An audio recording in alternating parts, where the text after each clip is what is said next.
baadhi ya baa sasa ziko kwenye uuzaji mpaka wa madawa ya kulevya. Zile shisha ambazo leo zinatumika, zipo ambazo zinachanganywa na madawa ya kulevya.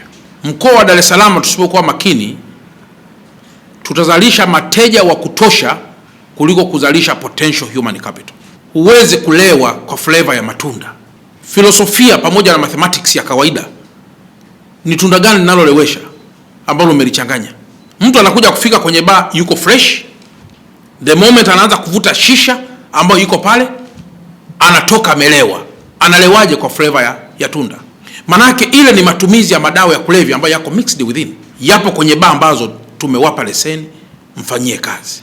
Lakini zipo pia baadhi ya bar ambazo zimekuwa ni genge la watu wasio na vibali halali vya kuishi nchini, na ambao wameingia ndani ya taifa letu pengine kwa njia poli, na zipo baa ambazo zinafahamu kwamba watu hawa wanaweza kuwa sio watu sahihi sana, lakini you are no longer, wakati fulani hamui mabalozi sahihi katika masuala kama haya. Lakini pia zipo baa ambazo hivi karibuni zimetumika kama vijiwe vya wahalifu walio attempt kutishia baadhi ya mambo katika mkoa wetu. Zimetumika kama sehemu za mijadala kwa hawa walopokaji wachache ambao kwa muda mwingi wanataka kuliharibia taifa letu, mwenendo wa amani na utulivu tulionao.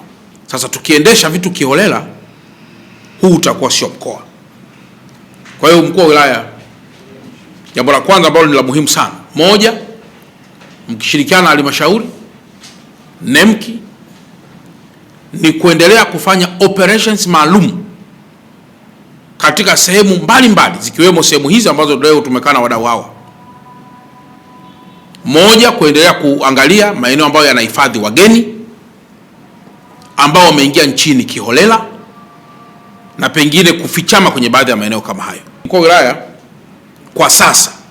kwa sasa katika maeneo yote haya ambayo tunayasema, maeneo nyeti, hatustahili kutoa kibali hata kimoja cha masuala ya mabaa. Haya maeneo nyeti namaanisha nini? Eneo kwa mfano kama hapa tulipo, hapa kuna ofisi, ni ofisi ya public.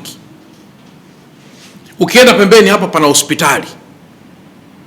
Lakini mtu yuko tayari kufungulia mziki wake kiasi kwamba ni kama anataka kumtishia mgonjwa aliyelala kitandani.